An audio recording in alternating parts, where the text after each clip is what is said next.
आपके साथ प्रगति ठाकुर। बुलेटिन की शुरुआत करेंगे बड़ी खबर के साथ, जहां प्रधानमंत्री मोदी के असम दौरे का दूसरा दिन। प्रधानमंत्री ने खाद कारखाने का किया शिलान्यास। संबोधन के दौरान कांग्रेस पर साधा निशाना। हमारी डबल इंजन सरकार कांग्रेस द्वारा पैदा की गई समस्याओं का समाधान कर रही है। ये बड़ी खबर हम आपको बता रहे हैं, जहां प्रधानमंत्री मोदी के असम दौरे का दूसरा दिन है। प्रधानमंत्री ने खाद कारखाने का शिलान्यास किया। संबोधन के दौरान कांग्रेस पर हमलावर होते भी नजर आए। कहा कि डबल इंजन की सरकार कांग्रेस द्वारा पैदा की गई समस्याओं का ही समाधान कर रही है। इससे पहले शहीद स्मारक का भी दौरा किया था। बता दें कि असम आंदोलन के शहीदों को श्रद्धांजलि भी पीएम मोदी ने अर्पित की थी। ये बड़ी खबर हम आपको बता रहे हैं, जहां प्रधानमंत्री मोदी के असम दौरे का दूसरा दिन है। प्रधानमंत्री ने इस दौरान खाद कारखाने का शिलान्यास किया। सबसे बड़ी बात कि अपने संबोधन के दौरान कांग्रेस पर प्रधानमंत्री मोदी निशाना साधते नजर आए। उन्होंने कहा कि हमारी डबल इंजन की सरकार कांग्रेस द्वारा पैदा की गई समस्याओं का समाधान कर रही है। ये कांग्रेस अब भी देश विरोधी सोच को आगे बढ़ा रही है। ये लोग असम के जंगल, जमीन पर उन बांग्लादेशी घुसपैठियों को बसाना चाहते हैं, जिनसे उनको वोट बैंक मजबूत होता है। आप बर्बाद हो जाए, उनको इनकी परवाह नहीं है। उनको अपनी वोट बैंक मजबूत करनी है। भाइयों बहनों, कांग्रेस को असम और असम के लोगों से, आप लोगों की पहचान से कोई लेना देना नहीं है। इनको केवल सत्ता, सरकार और फिर जो काम पहले करते थे वो करने में इंटरेस्ट है। इसलिए इन्हें अवैध बांग्लादेशी घुसपैठिए ज्यादा अच्छे लगते हैं। चलिए इसी के साथ बढ़ेंगे उत्तर प्रदेश की ओर, जहां लखनऊ में उत्तर प्रदेश के उप मुख्यमंत्री केशव प्रसाद मौर्य ने समाजवादी पार्टी पर निशाना साधा। उन्होंने कहा कि एसपी खुद जनता के सवालों के घेरे में है। बता दें कि 2027 विधानसभा चुनाव को लेकर भी उन्होंने कहा कि जमीन भी हड़प सकते हैं विपक्षी। वहीं मतदाता सूची के शुद्धिकरण को लेकर भी इस वक्त उत्तर प्रदेश के डिप्टी सीएम बड़ा बयान देते नजर आए। उनके इस बयान से यह साफ नजर आ रहा है कि उत्तर प्रदेश में कोहराम मचने वाला है और सियासत भी तेज होने वाली है। ये बड़ा बयान उत्तर प्रदेश के उप मुख्यमंत्री ने दिया है। विपक्ष पर भी निशाना साधते नजर आए हैं और कहीं ना कहीं उनके इस बयान से यह साफ समझ में आ रहा है कि समाजवादी पार्टी को निशाना बनाते नजर आए डिप्टी सीएम, और कई सारे सवालों को भी जन्म देते नजर आए। हालांकि आपको बता दें कि इस दौरान डिप्टी सीएम का ये बयान सियासत के मुख्य केंद्र पर देखा जा रहा है, जिस दौरान वो कई सारी बातों को मद्देनजर रखते हुए सपा पर निशाना साधते नजर आए।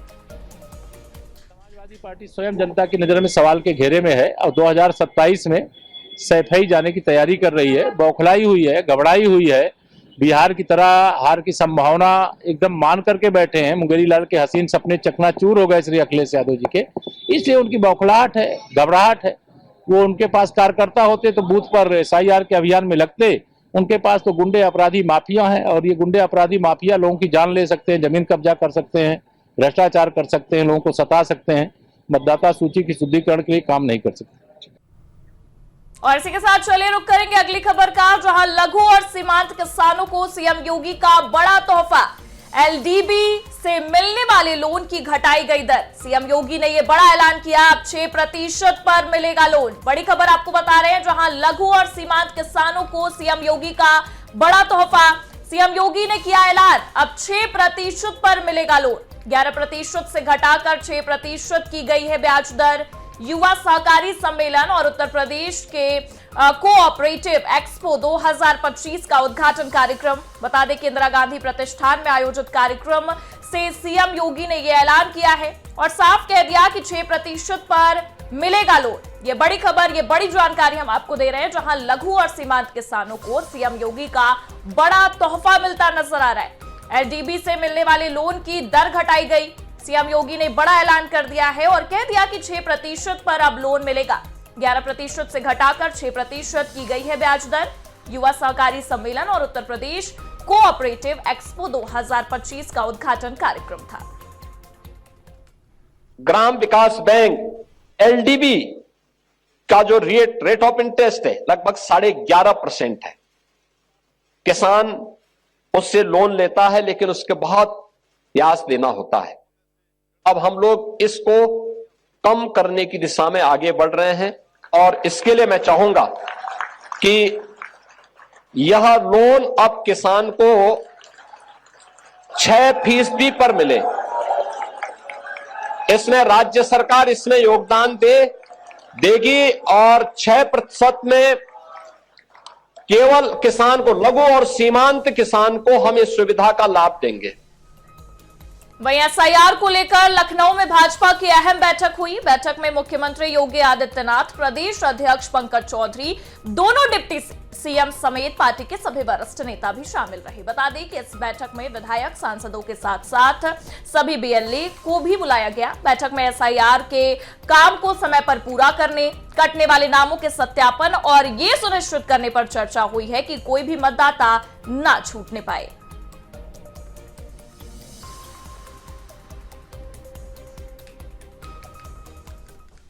देखो, एसआईआर का विषय लेकर विपक्ष हमलावार है।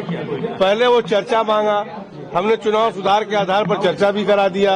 हम चर्चा से भागते नहीं हैं। उसके बाद वो रामलीला में रैली भी कर डाले, तो उनका कोई संतुष्ट करने का कोई हल नहीं।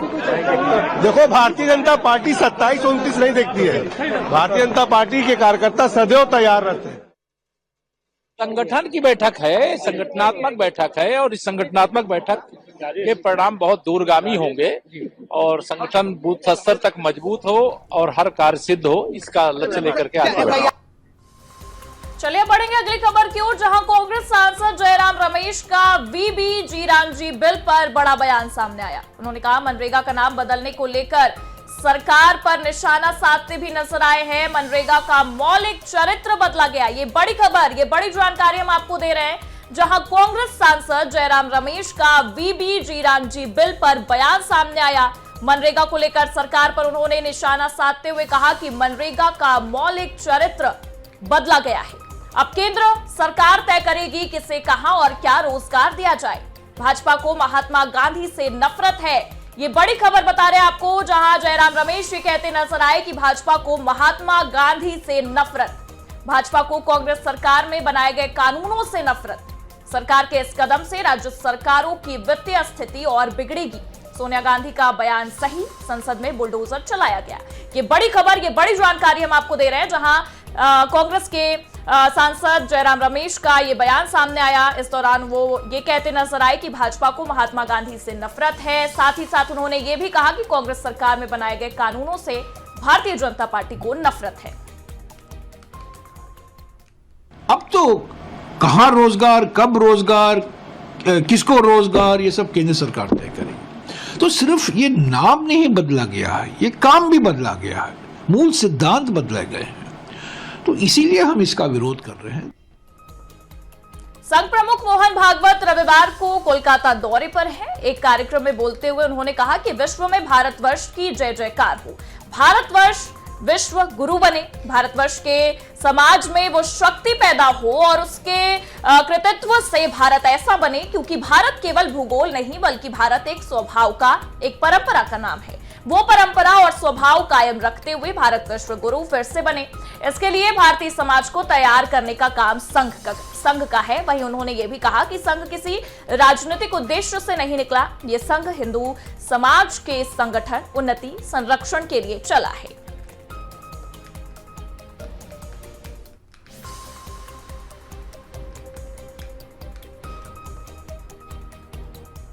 विश्व में भारतवर्ष की जय जयकार हो, भारतवर्ष विश्व गुरु बने,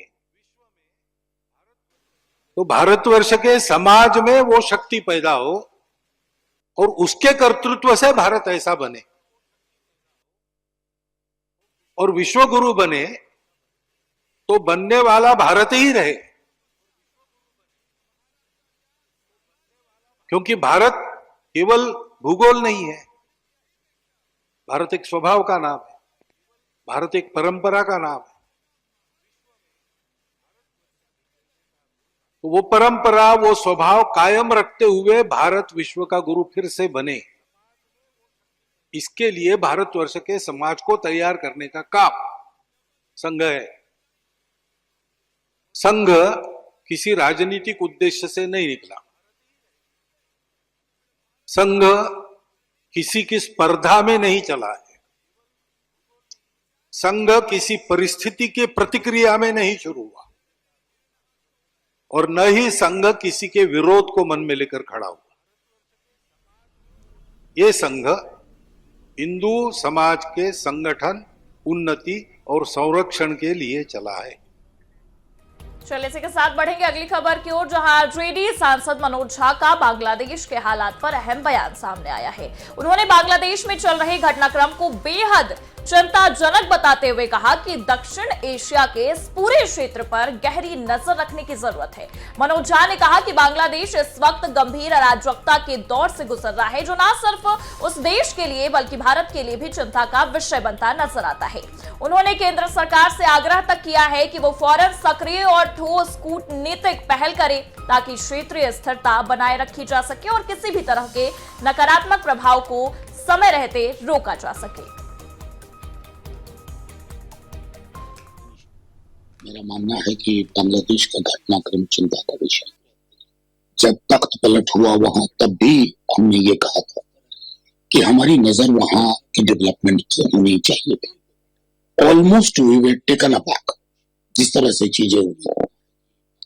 दक्षिण एशिया के इस भूखंड को बहुत गौर से, संजीदगी से देखने की जरूरत है और मैं अपनी सरकार से उम्मीद करूंगा, आग्रह करूंगा, फौरी तौर पर कुछ प्रोएक्टिव इनिशिएटिव्स लिए जाए, क्योंकि देखिए इस भूखंड का चरित्र अद्भुत है।